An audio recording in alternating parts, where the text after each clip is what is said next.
Imana turi imbere yawe tugushima kuko uri Imana nziza, turagushima kuri umunyembabazi, turagushima kuri uri uwera, turagushima ko wahoze uriho kandi uzahora witeka ryose, izina ryawe rihabwe icyubahiro. Nibyo wakomye ku mitima yacu, wakomanze ku mitima yacu utubwira ko turi abanyabyaha, tugira amahirwe, turabisobanukirwa, turihana, turizera, uradukiza, izina ryawe rihabwe icyubahiro. Turagushimira yuko tuhagaze imbere yawe nk'abana bawe, turagushimira ko uri umunyembabazi, uri umunyebambe, ko iyo turebye aho amaraso ya Yesu utaducira urubanza rubi, ahubwo utwita abakiranutsi.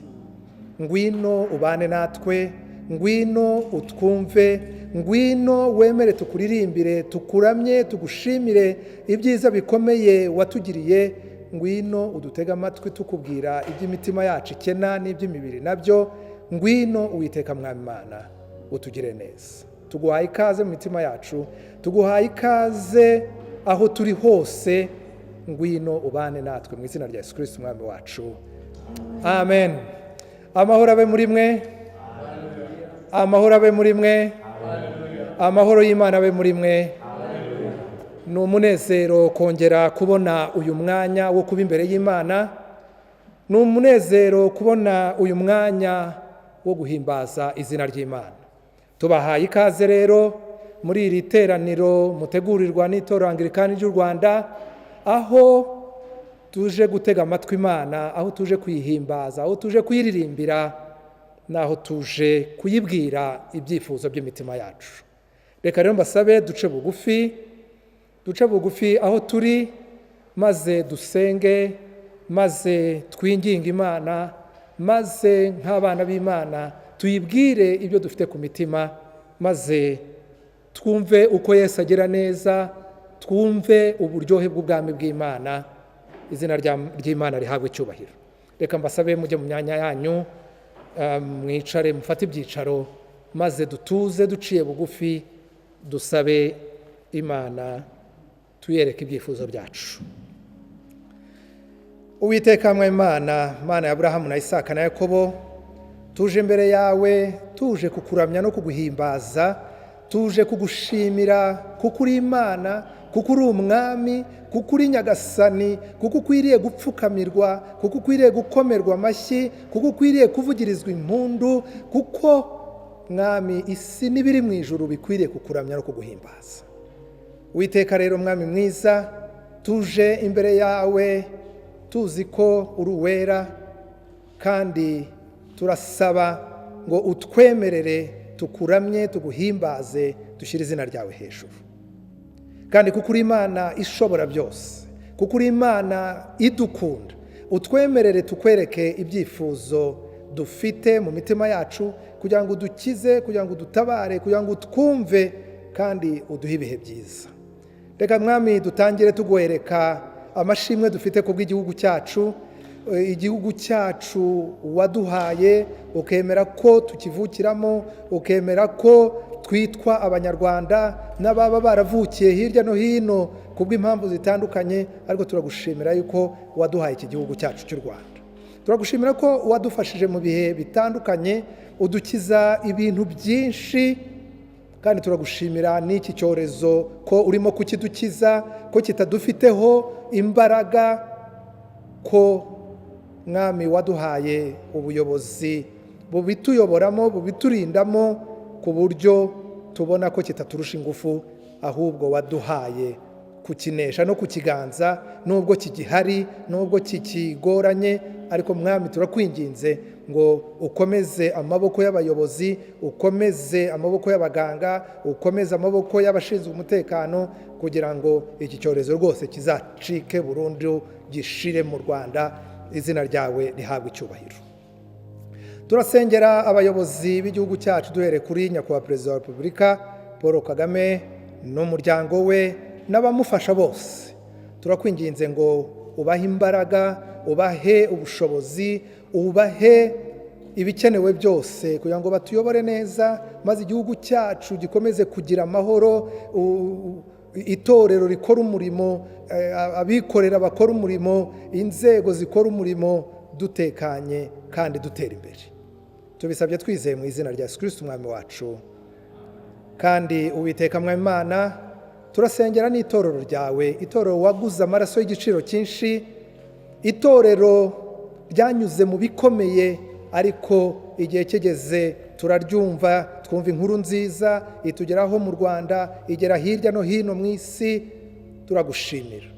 Turasabira abayobozi b'itorero, turasabira abasenyeri, duhereye kuri musenyeri mukuru Laurent Mbanda, umwepiskopi mukuru w'itorero Anglikani ry'u Rwanda, abandi basenyeri, abacidikoni, abapastori, abarimu n'abandi bantu bose bakora umurimo wawe, kuko twese waduhamagariye kuba abakozi bawe mu mpano zitandukanye. Uturwanira intambara rero, utwuzuza umwuka wawe wera, kugira ngo dushobore gukora umurimo mu gihugu wadushyizemo, kugira ngo abantu bumve ubwami bwawe, bumve amahoro, bumve gukira, bumve kwiyunga, bumve gutera imbere ukoresheje ubwoko bwawe. Ufashe abayobozi bawe, kuko babereye maso itorero nk'abazaribazwa nk'uko ijambo ryawe ritubwira. Ubuzuze umwuka wawe wera, ubaha ubushobozi, maze abo bahaye umugisha bawuhabwe, abo babohoye babohoke, abo mwami barambuyeho ibiganza bakire, kugira ngo mwami abantu banezezwe n'ubwami bwawe buri hano mu isi. Ibyo nabyo tubigusabye twizeye, kuko tubigusabye mu izina rya Yesu, amen. Kandi turakwinginga mu izina rya Yesu ngo urebe abarushye n'abaremerewe, imfubyi uzirebe, abapfakazi ubiteho, abafite ibibazo bikomeye n'ibyoroshye, mwami turakwinginze ngo ubabere igisubizo. Kandi kurusha byose turasabira abantu ngo babanze bakumenye, bakwakire, baba abana bawe, baba intama zo mu cyanya cyawe, maze ubiteho, ubabere igisubizo, ubarwanire intambara, ababoshye ubabohore, abafite ingorane zikomeye, abarwayi ubakize. Mwami ugire neza ubwoko bwawe. Mwami mwiza, turakwinginze ngo urambure ibiganza byawe by'ubuntu, usubize gusenga kwa buri muntu wese ibyo asengera, ibimuruhije, ibimuremereye, ibimugoye tutarondora. Buri muntu wese wumve gusenga kwe, tubisabye twizeye mu izina rya Yesu Kristo umwami wacu, amen. Reka duhuze umutima tuvugire hamwe isengesho riteganyijwe duhuriraho twese kuri iki cyumweru cya kane gikurikira cy'ubutatu. Isengesho riteganyijwe riri kuri paji ya 92 mu gitabo cy'amasengesho. Mana, ni wowe murinzi w'abakwiringira bose, ni wowe wenyine imbaraga zibonerwamo, kandi ntawe ubasha kuba uwera adafashwa nawe. Nuko Mana, nk'uko ari wowe udutegeka utuyobora, turakwinginze ugwize imbabazi zawe kuri twe, uzidusagirize kugira ngo duce mu by'iyi si bishira vuba dukora ibyo ushima, uburyo butuma tutazabura ibyiza byo mu bwami bw'ijuru bitazashira. Uduhe ibyo Data wa twese wo mu ijuru, kuko tubisabye mu izina rya Yesu Kristo umwami wacu, amen. Twese hamwe tuvugire hamwe isengesho ry'abana b'Imana. Data wa twese uri mu ijuru, Data wa twese uri mu ijuru, izina ryawe ryubahwe, ubwami bwawe buze, ibyo ukunda bikorwe mu isi nk'uko bikorwa mu ijuru. Uduhe none ifunguro uko bukeye, utubarire ibyaha byacu nk'uko tubarira tugirira, ntuduhane mu bitwoshya, ahubwo udukize umubi, kuko ubwami n'ubushobozi n'icyubahiro ari ibyawe none n'iteka ryose, amen. Murakoze, reka tujye mu myanya twicare, maze twumve ibice byateganyijwe uyu munsi.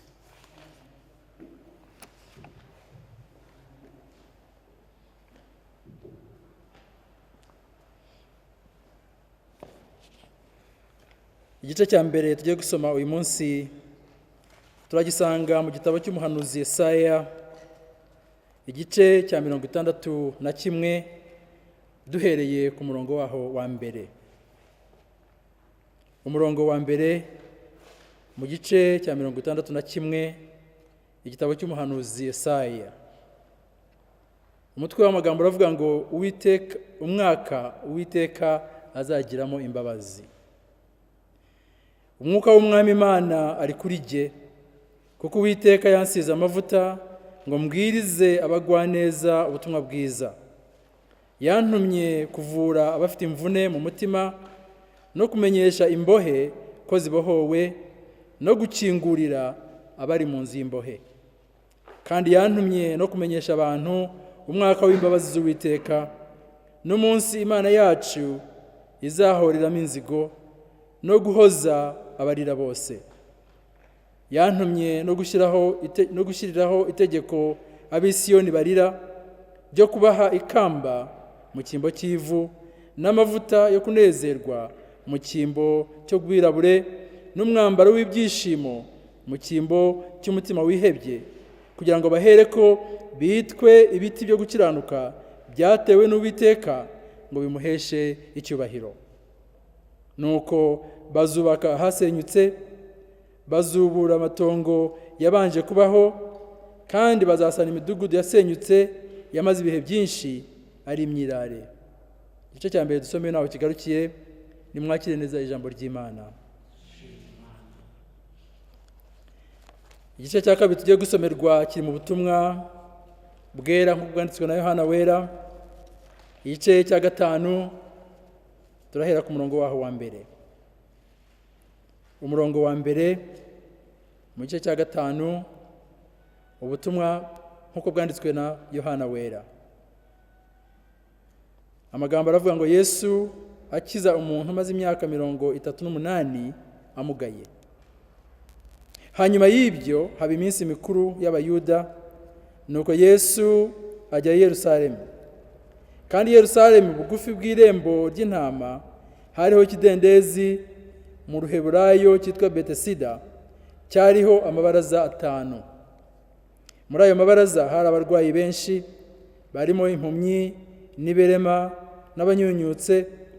Bari bategereje ko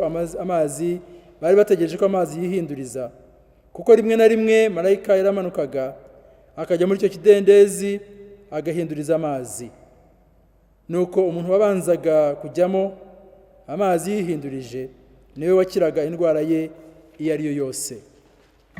Hariho umuntu wari ufite indwara ayimaranye imyaka 38. Yesu amubonye aryamye, amenya yuko amaze igihe kirekire arwaye, aramubaza ati, mbese urashaka gukira? Umurwayi aramusubiza ati, databuja, simfite umuntu unjugunya mu kidendezi y'amazi yihindurije, nkiza undi antanga kumanukamo. Yesu aramubwira ati, byuka wikorere uburiri bwawe ugende. Muri ako kanya uwo muntu arakira, yikorera uburiri bwe aragenda.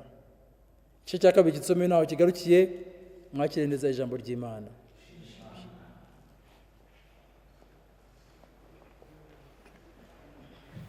Yesu ashimwe.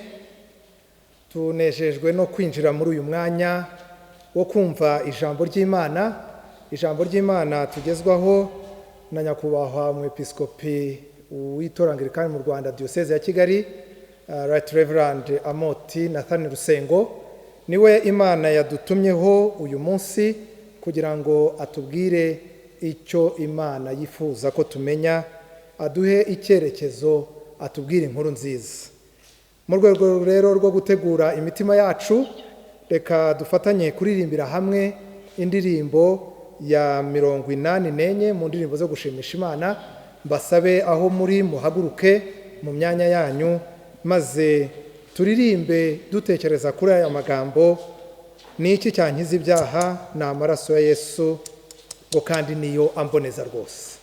Indirimbo ya 84 mu ndirimbo zo gushimisha Imana.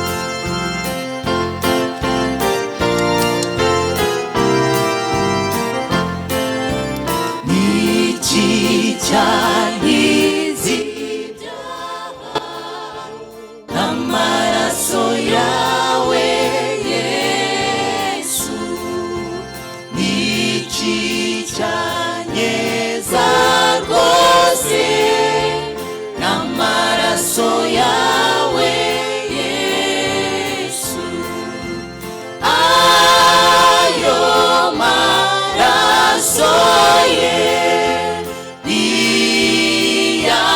niyamboneza rwose, ntacyama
ndagushimira amaraso wamviriye, ayo maraso ye niyamboreza rwose ntacyama gukira n'amaraso y'umukiza.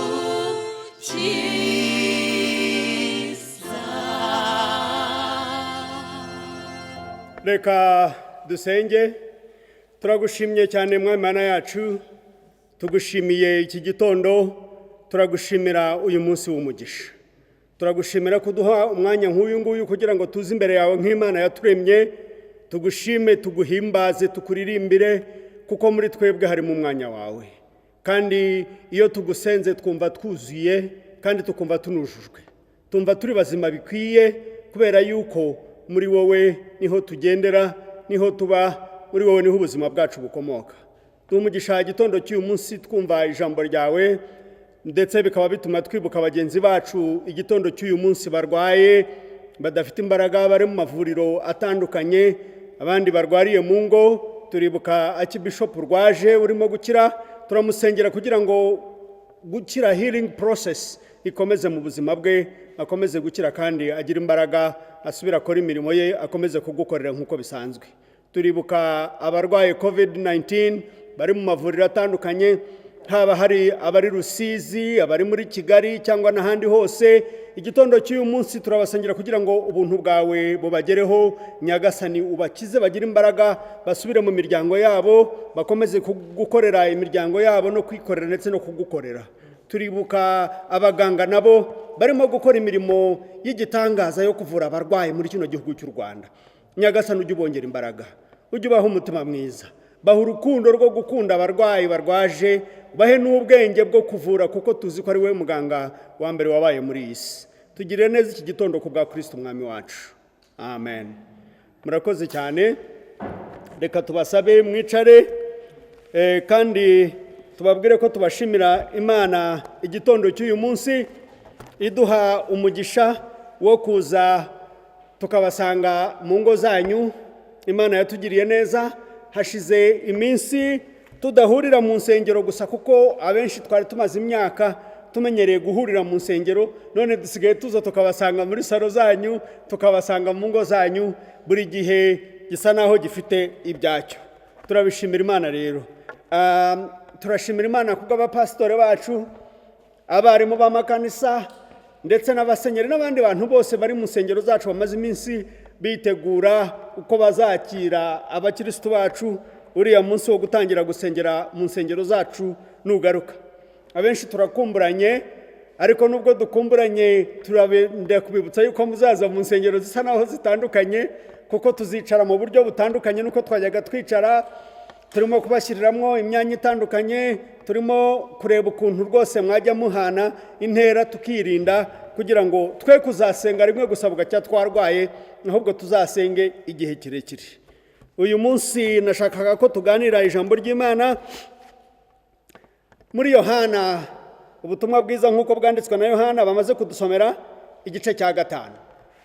Ni igice gishekeje kandi kinejeje, ariko cyuzuyemo amagambo menshi cyane yigisha. Mu Cyongereza twavuga ngo ni igice kiri deep, cyuzuye ubutumwa bwiza.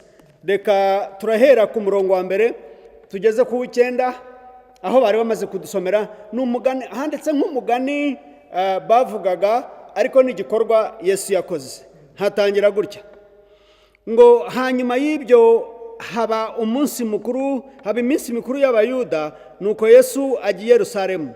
Kandi Yerusalemu bugufi bw'irembo ry'intama hari ikidendezi mu Ruheburayo cyitwa Betesayida, cyariho amabaraza 5. Murongo wa 3, muri ayo mabaraza hari abarwayi benshi, barimo impumyi n'ibirema n'abanyunyutse, bari bategereje ko amazi yihinduriza, kuko rimwe na rimwe marayika yamanukaga akajya muri icyo kidendezi agahinduriza amazi. Nuko umuntu wabanzaga kujyamo amazi yihindurije niwe wakiraga indwara ye iyo ari yo yose. Umurongo wa 5, hariho umuntu wari ufite indwara yari amaranye imyaka 38. Uwa 6, Yesu amubonye aryamye, amenya yuko amaze igihe kirekire arwaye, aramubaza ati, mbese urashaka gukira?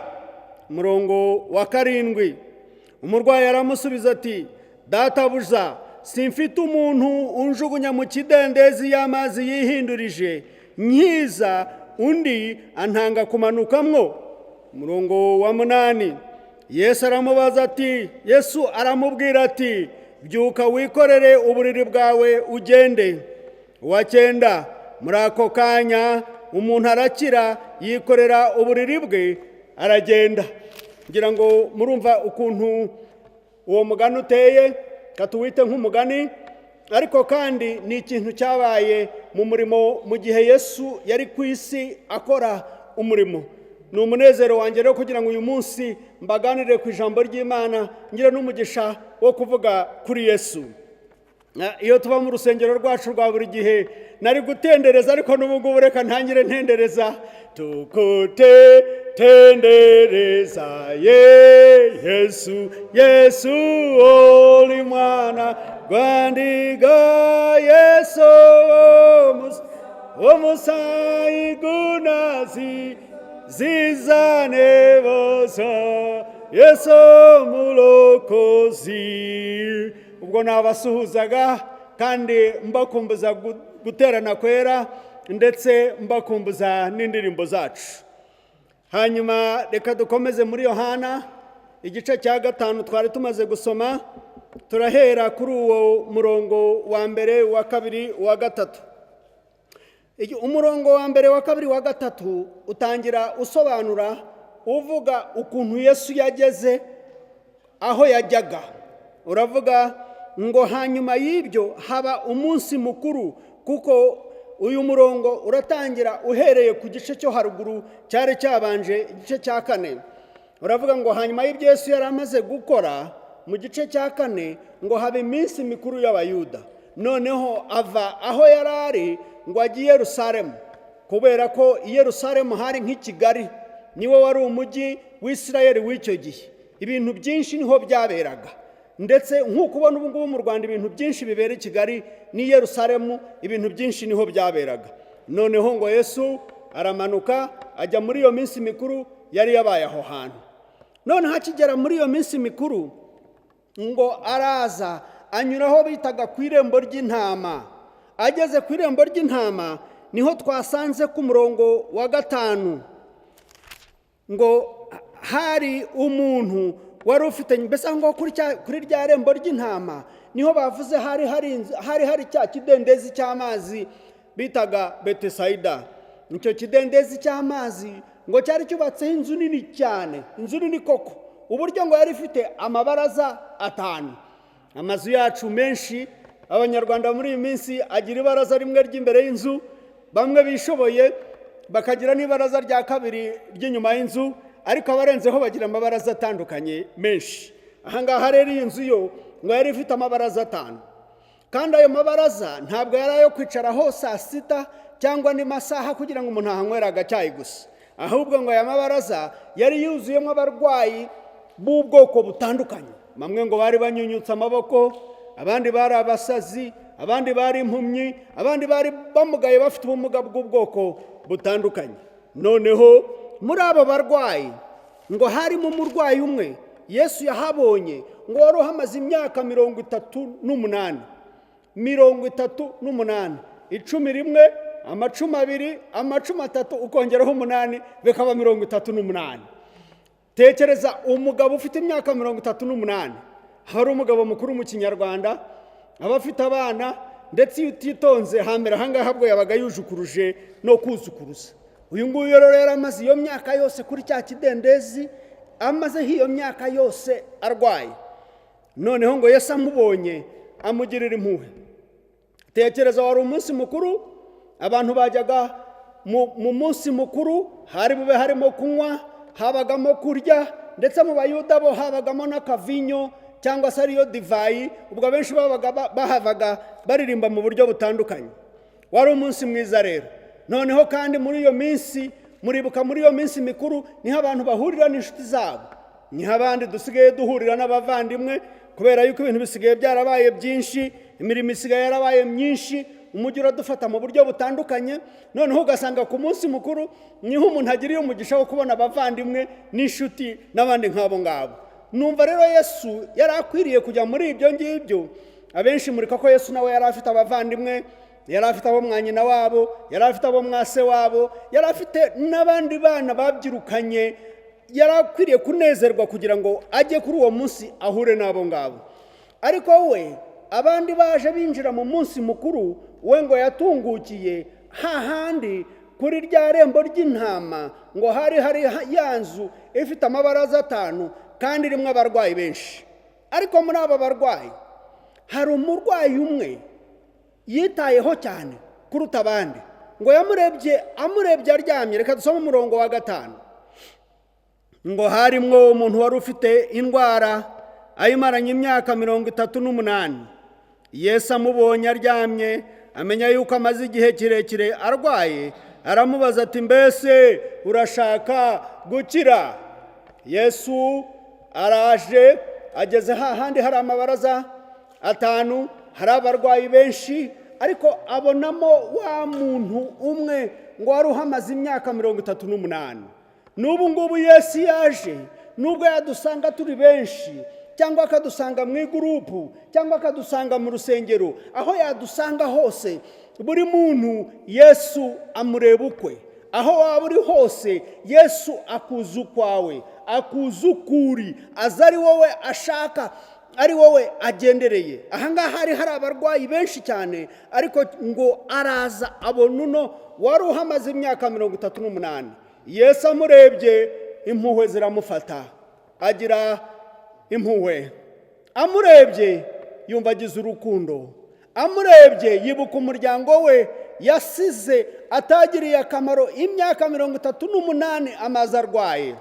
Amurebye areba agahinda n'umubabaro amazemo imyaka 38, amugirira impuhwe. Amaze kumugirira impuhwe aramaze ati, ariko wa mugabo we, urashaka gukira? Urashaka gukira? Icyo kibazo Yesu yabajije uwo mugabo, n'ubu ngubu aracyakibaza abantu benshi. Ntabwo yakibajije icyo gihe gusa ngo arekera aho ngaho. N'ubu ngubu Yesu aracyabaza abantu b'ubwoko butandukanye, aracyabaza abanyarwanda ati, mbese urashaka gukira? Umugabo yari afite agahinda k'imyaka 38, urashaka gukira ko gahinda k'imyaka 38? Yari afite uburibwe n'ububabare imyaka 38, urashaka gukira ako gahinda, ubwo buribwe bw'imyaka 38? Urashaka guhinduka? Urashaka ko ubuzima bwawe buhinduka, ntumere nk'uko wari umeze imyaka 38? Ndenda ngo mumfashe murebe ukuntu umuntu yashubije Yesu. Nimurebe ku murongo ngira ngo ni wa 7. Wa 6 niho Yesu yamubajije. Reka tubanze dusome ikibazo cye Yesu yamubajije ku murongo wa 6, noneho turebe igisubizo bamusubije. Wa 6 ngo Yesu amubonye aryamye, amenya yuko amaze igihe kirekire arwaye, aramubaza ati, mbese urashaka gukira? Umurongo wa 7, umurwayi aramusubiza ati, databuja, simfite umuntu njugunya mu kidendezi, iyo amazi yihindurije nkiza, undi antanga kukimanukamwo. Icyo kidendezi ngo cyari kiri aho ngaho, ngo marayika yazaga rimwe na rimwe mu kwezi, ngo akakijyamo agahinduriza amazi, ngo umuntu wese wagagamo mbere yahitaga akira indwara ye iyo yari yo yose. Noneho ngo uyu mugabo Yesu aramubajije, arimo kumurebana n'amaso y'impuhwe y'umwana w'Imana. Tekereza umwana w'Imana guhagaze iruhande akubaza ati, mbese urashaka gukira? Mbese urashaka kuva aho uri? Mbese urashaka ko ibyawe bihinduka? Yesu ubwe umwana w'Imana niwe wari umuhagaze iruhande amaze ati, mbese urashaka gukira? Mbese urashaka kuva mu gahinda? Mbese urashaka kuva mu marira? Yesu amubaza amuhagaze iruhande. Igitondo cy'uyu munsi nabwo Yesu ari hano, Yesu arahuri, Yesu araho umuntu wese ari umukeneye, kandi aracyabaza ati, mbese urashaka gukira ibyaha byawe? urashaka gukira ubujura bwawe, urashaka gukira inyota y'ibyaha, mbese urashaka gukira? Aramubaza. Noneho wa muntu umurwayi ngo asubize Yesu, aramubwira ati nyagasani databuja, njyewe nta muntu ngira, ndi umukene, mbese yendaga kumwereka ati ndeba ukomeze. Ndibuka hariya iyo nyuze hariya hari sitasiyo hariya iri hafi y'ahantu hari radiyo Rwanda kera, hari umwana wari ucitse akaboko, wazaga uje gushyiramo esanse mu modoka, umwana akazana akaboko gacitse akakinjiza mu kirahure, akakinjiza akagutunze gutya, yarangiza akazana akaboko kazima akavuga ati mfungurira, akagushyiraho ka kaboko, mbese ngo ukabone ko nta kaboko afite, ati mfungurira. Uyu muntu nawe yahise abwira Yesu ati Yesu, ntago mbona, ndi nyakunyagwa, ndi umunyabyago, nta muntu ngira, njyewe nabuze umuntu, iyo ngira umuntu njugujyamwo ubu ngubu mba narakize, ubuzima bwanjye buba bwarahindutse, ntago mba nkimeze nk'uko nari meze kuva na kera. No muri iyi minsi hari abantu benshi babuze umuntu, babuze ubasunika gusa, kubasunika konyine. Uyu mugabo icyo yari akeneye kumara imyaka 38 arwaye, ngo yari akeneye umuntu umwe wenyine umuturuka inyuma akamusunika gusa. Yagwaga mu kidendezi, yamara kugwa marya ibyo byahitaga bitunganye. Kera ngituye kuri Seforome hariya Gikondo, hari akamodoka nagiraga ko muri diyoseze k'umweru k'agasuzuki, kari karapfuye batire. Icyo gihe kugura batire byari ibintu bigoye cyane. Noneho narabyukaga mu gitondo nkajya muri ka kamodoka, abanyeshuri bo kuri Seforome bakaza bakansunika, basunikagaho gato, akamodoka kanjye kakademara nkagenda. Ntabwo nakeneraga undi muntu usunika uwo munsi wose. Umunsi umwe ukuye ko bansunitse bakandenza igipango, ariko ntabwo nabaga nkeneye undi muntu unsunika. Ibyo by'umunsi umwe byabaga bihagije. Urazi ko hari abantu benshi kuri iyi si bakeneye ubasunika. Uzi ko hari abanyeshuri benshi babuze Minerivare, babuze umuntu umwe gusa ngo basunika bahe Minerivare gusa. Nibamara kubona Minerivare nta kindi bazaba bagukeneyeho, babuze umuntu umwe basunika gusa. Urazi ko hari abantu bashonje mu mujyi wacu, babuze umuntu umwe gusa wenyine wabaha icyo kurya, nukibaha ibyejo bibara bejo. Nuno muntu nababwira Yesu ati jewe nabuze unsunika, ikibazo cyanjye ni umuntu umwe gusa, nabona unsunika ntabwo nazongera kuba ndahangaha. Yesu impuhwe ziramwicara, mureba arababara. Arangije nimurebe ku murongo w'8. Yesu aramubwira ati byuka wikorere uburiri bwawe maze ugende. Haleluya! Byuka wikorere uburiri bwawe maze ugende. Ako kanya wa mugabo wari uhamaze imyaka 38 yumva imbaraga z'Imana zimwinjiyemo, arabandaduka, arahaguruka, arahagarara, aratangira aragenda. Igishakeje iyo usomye imirongo ikurikiraho, uyu mugabo amaze gukira yaranezerewe uburyo yabandandutse yirukanka, yibagirwa no kubaza Yesu ati wowe unyijije witwa nde? Ese wowe unyijije waturutse hehe? Biramwibagira, yirukanka ageze imbere amaze ati se ninde wagukijije? Aravuga ati nukuri simbizi, ariko uwankije yambwiye ngo nikorere uburiri bwanjye ngende. Arirukanka aragenda. Mwakagira Imana mwe, turi mu isi aho usanga abantu benshi bakeneye umuntu umwe gusa, umwe wenyine ubasunika gusa. Iyo umaze kumusunika arademara akagenda akaba uko Imana yamugennye ngo abe. Ese hari umuntu waba uturanye nawe ukeneye umusunika? Ese hari uwo mukorana waba ukeneye umusunika, akeneye inama yawe gusa? Ni umugore muto ukeneye kugira ngo bamwigishe gusa, bamuhe inama y'ukuntu bubaka urugo. Umuhaye inama yawe gusa yonyine ukamugira inama nziza, nta kindi azubaka neza. Hagomba kuba hari umuntu ukeneye inama cyangwa ukeneye ubufasha bworoshye. Ninde wasunika undi?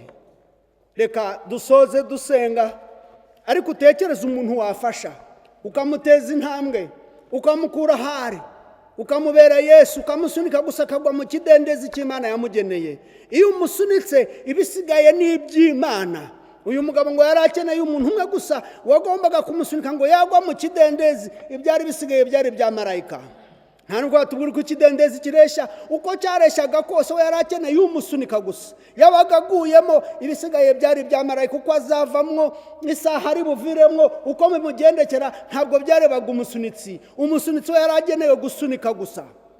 Reka dutekereze, ninde twasunika igitondo cy'uyu munsi? Ninde twafasha? Ninde twasengana nawe? Ninde twabwira ijambo ryiza? Ninde twaha umunsi mwiza? Ninde? Reka dusenge. Turagushimye cyane Mwami Mana yacu, tugushimiye iki gitondo, kandi turagushimira umwana wawe Yesu, urukundo rw'igitangaza yakunze abantu. Ntabwo yakunze abafite imbaraga gusa, ntabwo yakunze abashoboye bonyine, ariko none wari urwaye imyaka 38 yamutekerejeho, kandi agenda amushakisha aramusanga. Ndahamya ko n'igitondo cy'uyu munsi hagomba kuba hari umuntu ushakisha, haba mu banyumva, haba mu bandeba, hagomba kuba hari umuntu nawe ushakisha. Ndamusengera mu izina rya Yesu, kugira ngo ijisho rye rirebane n'iryawe, areba ayo maso y'impuhwe yawe, areba ayo maso yawe yuzuye urukundo n'ubugiraneza, areba ayo maso yifuriza umwana w'umuntu kumererwa neza, maze ave aho yarari, ave mu byo yararimo, atera intambwe yigira imbere akire. Amen. Arakoze cyane nyakubahwa Bishop ku butumwa bwiza mutugejejeho. Reka Imana idufashe dushake uwo dusunika muri iyi minsi ya none, kugira ngo ubuzima bwe buhinduke mu izina rya Yesu. Reka mbasabire duhagaze twese dufatanyirize hamwe kwa turabyo twemera. Turakoresha kwemera kw'intumwa, abafite impapuro ibitabo by'amasengesho ku bapuro 9, tuvuga tuti: nemeye Imana Data wa twese ushobora byose, muri ijuru n'isi, nemera Yesu Kristo umwana w'ikinege, umwami wacu, wabyawe n'umwari Mariya, kandi yonda yasamye n'Umwuka Wera, yababajwe ku Ponsiyo Pilato yamutegetse, abambwa ku musaraba, arapfa, arahambwa, amanuka ikuzimu bapfuye, azuka ku munsi wa gatatu, ajya mu ijuru, none ubu yicaye iburyo bw'Imana Data wa twese ushobora byose, niho azava aje gucira abakiriho n'abapfuye urubanza.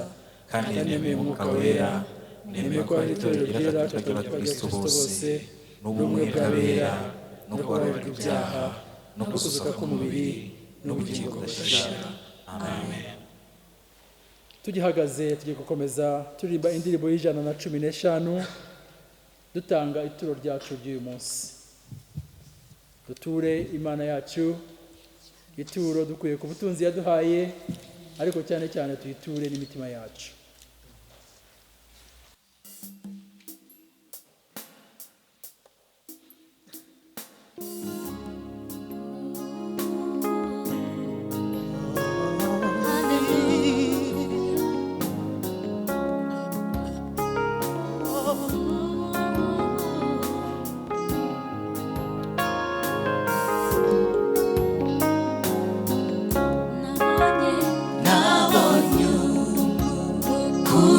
mwiza yarankunze ntamusi yamfatishije umugozi ariko rukundo rwe isoko y'isezerano kubifatanye rwose tenduwe wenu wanjye kugeza iteka ryose tenduwe wenu wanjye kugeza iteka ryose nabonye umukunzi mwiza kera yarapfiriye yaraguza mu bugingo nawe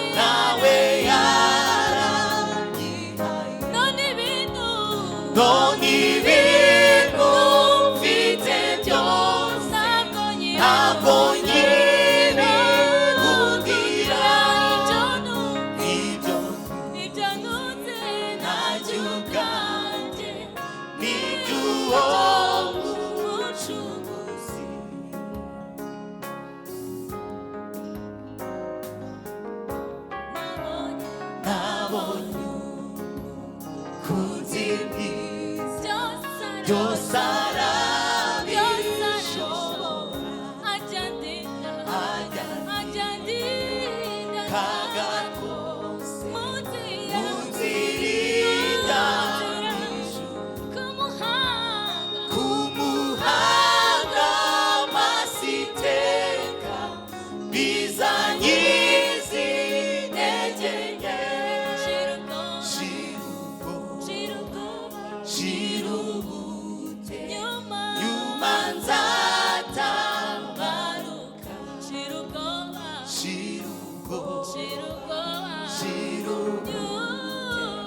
nyuma nzatabaruka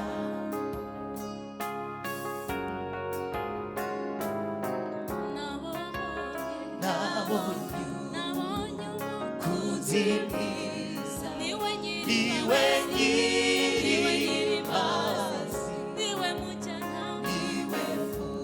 mujyanama wawe niwundengeri hakubaho nta n'urupfu nta n'abadayimoni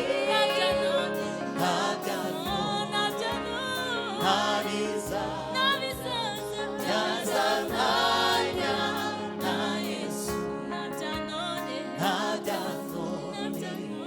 ntabizaza byazananya na Yesu. turagushimira Uwiteka mwami Imana kubw'ibyiza ukomeza kuduha guhera ku mpano y'ubuzima ku gakiza waduhaye n'uburyo uturinda izina ryawe rihabwa icyubahiro.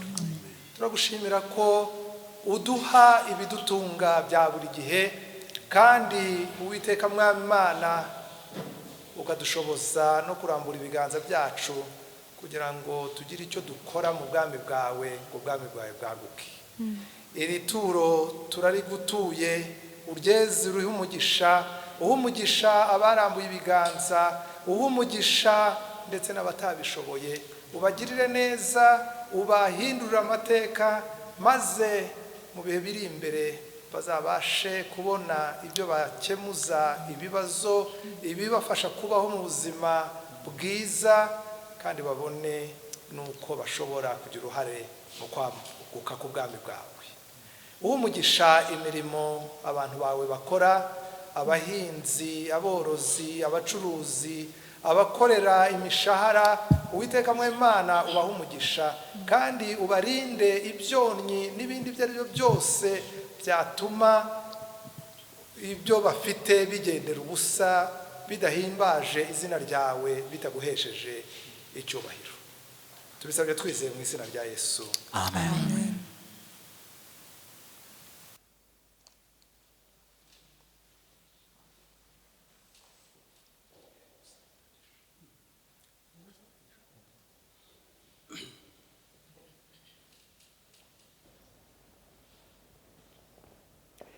Reka tubashimire cyane nanone kwihanganira service y'uyu munsi, kandi tubabwire rwose ngo mukomeze kuko turimo kugenda twegera ya minsi twese ubwo tuzongera guhurira hamwe mu nsengero zacu, ariko mbere yaho turaba twihangana tugikoresha izi service.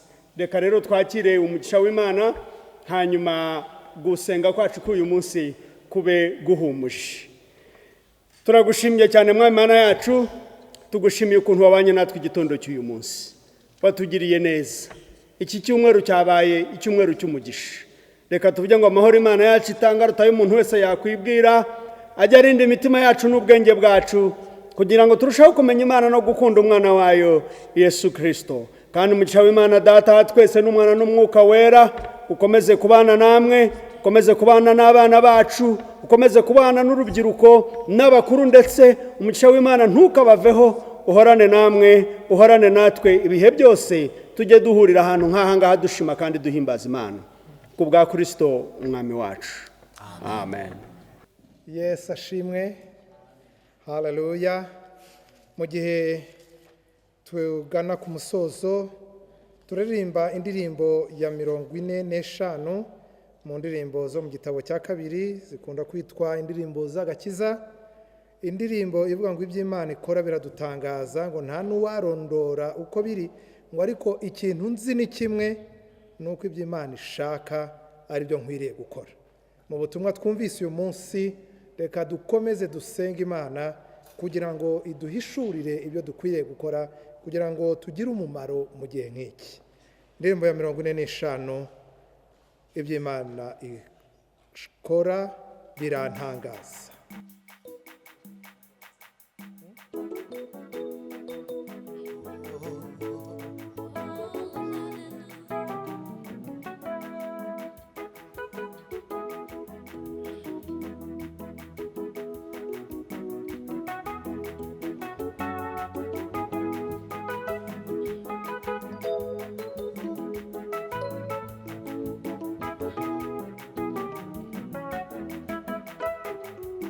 iby'Imana ikora biradutangaza nta n'uwabimenya uko biri ariko icyo nzintu iby'Imana ishaka ari byo biriye ahora ariko icyo nzintu iby'Imana ishaka ari byo biriye gukora mu rugendo ntabwo nabimenya byose ariko nzi ko nzabimenya ni kuki turizwa ibyago biriho kandi ari byo mu gihe ni kuki turizwa ibyago biriho kandi ari byo mu gihe gito songi gufita magari ibihumbi harimo n'iryo wangene cyo wamitiye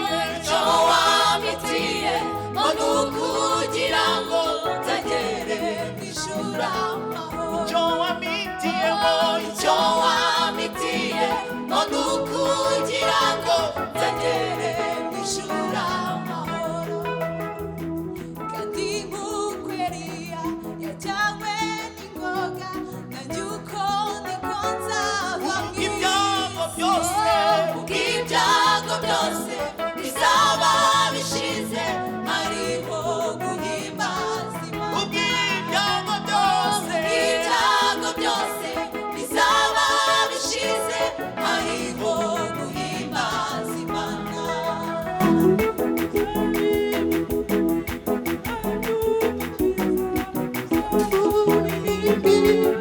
uri Imana ikiranuka Imana ikiranuka muri byose ubuntu n'iramutu uri Imana ikiranuka Imana ikiranuka muri byose ubuntu n'iramutugira ubuntegereje kandi nihanganye uzasobanukirwa byose mfite